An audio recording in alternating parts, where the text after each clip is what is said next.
Hot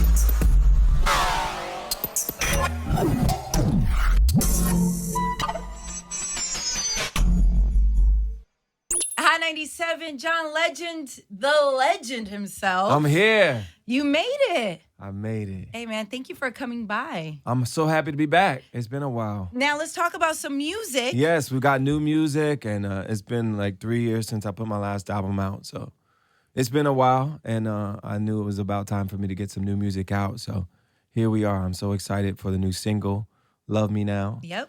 The new album's called Darkness and Light, and that's coming soon, too. First, let's talk about the song, Love Me Now. Yeah. Talk to me, because that's something like I would say, like if I was being frantic with my man, just love me now. Just please hold me. I'm falling apart. Talk to me. I think the whole idea of the song, everybody's going to take it in their own way, and it'll mean different things to different people. But I think the idea behind it is that there's always going to be uncertainty in the world. You can't control everything that's going to happen in the future, but control what you can now and try to enjoy what you can right now. So that's what this song is about. I like that. Yeah. It's very simple and sweet. Yeah. It's a very honest. And you can use it for your family, for your whatever relationship you're in. Yeah. And you even use it for bigger things, like how you want to live your life in the world. Like love now. Yeah. And try to make the most of now. Now, Darkness and Light. Yeah. The album, it took 3 years to put this out. I toured so long from the last album, and I don't really like to tour and work on an album at the same time because I need to be in like songwriting mode and focus on the songwriting when I'm doing that, and I can't really do it when I'm on the road. So I wait till I get home, and then I start writing again. So it took me a while to get back home and start writing again, but once I did, the song started flowing, and here we are. Why the name, Darkness and Light? Well, I always name my albums after I've written most of the songs for it. So I start to see certain themes that I explore in the songs.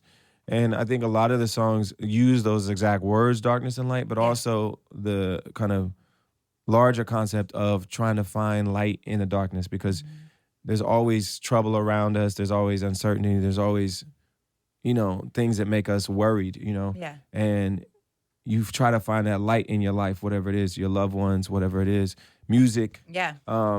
We're trying to find that light. And so I think that's what the album's about, is like trying to find that light in the darkness. And then I had my own little daughter named Luna, who is literally the light in the darkness, the moon. And that was a coincidence. And once I had thought about that coincidence, I was like, oh, wow, that's what I should name the album for sure. And then it occurred to me a little bit after that when she was born, the song that was playing was Superfly by Curtis Mayfield, just by coincidence. And the first lines of that song are darkness of night with the moon shining bright.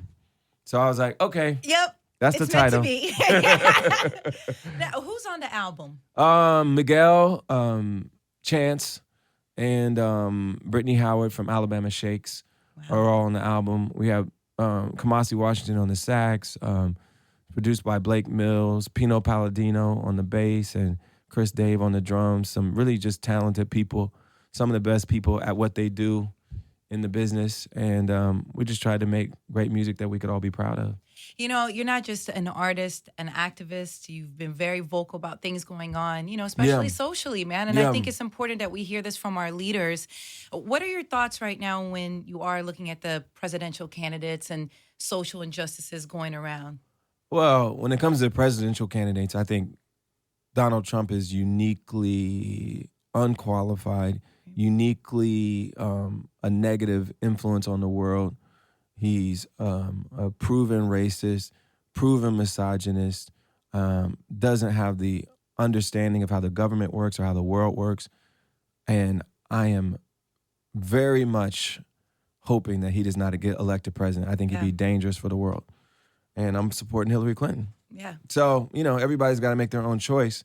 But I've made it clear what I think. Anybody who follows me on Twitter knows what I think. And I think we can't take these elections lightly. They matter. Yeah. And what people say matters, and what policies they plan to put in place matter. And I think the choice is pretty clear for me. And you know what, John, I just wanted to thank you. I didn't have a chance to have a conversation with you before, but I know that you have supported Colin Kaepernick, and obviously that's my loved one.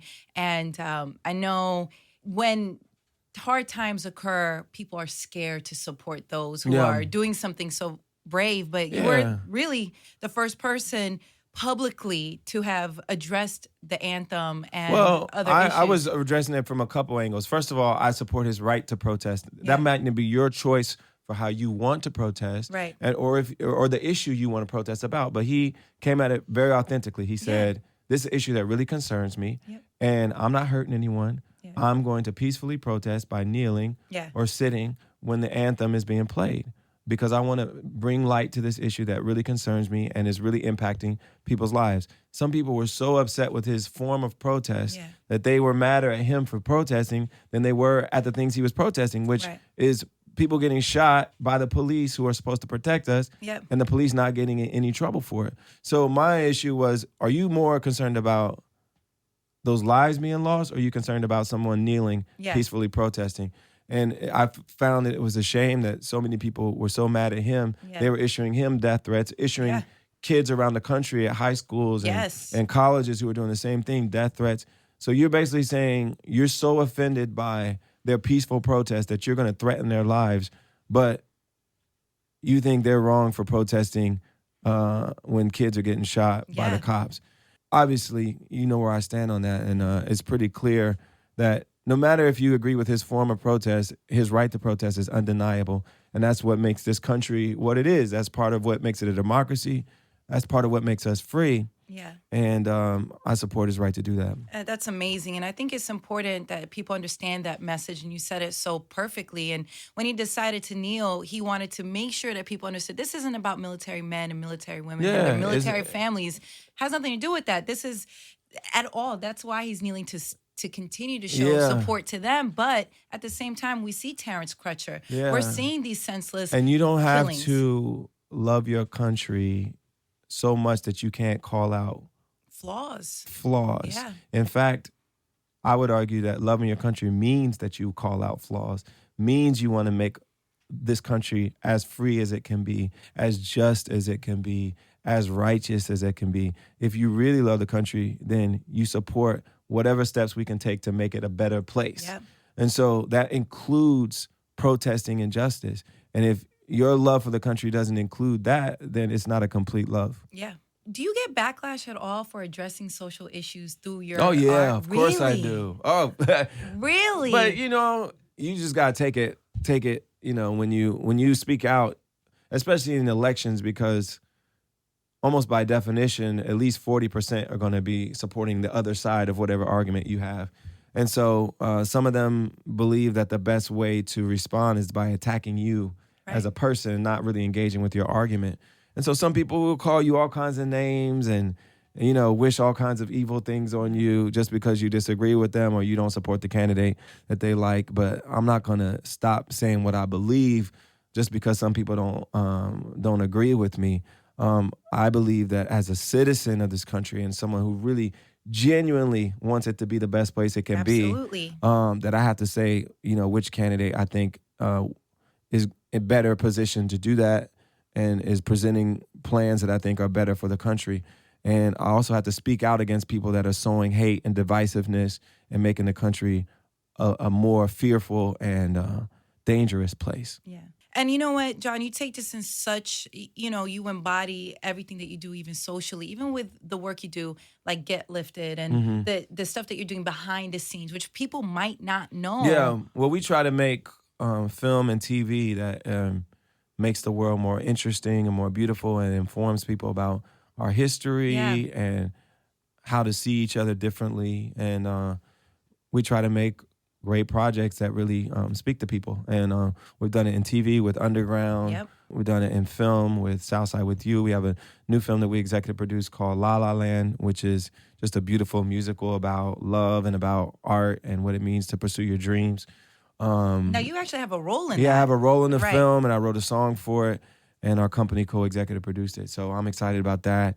It stars Ryan Gosling and Emma Stone, and that's so dope. It's really a beautiful musical, directed by Damien Chazelle, who did Whiplash. And another thing that I really admire is your relationship with your wife, Chrissy, who is very outspoken, which we all love, yes, right? I love it. Sometimes we don't see men being with strong women who are just vocal about things.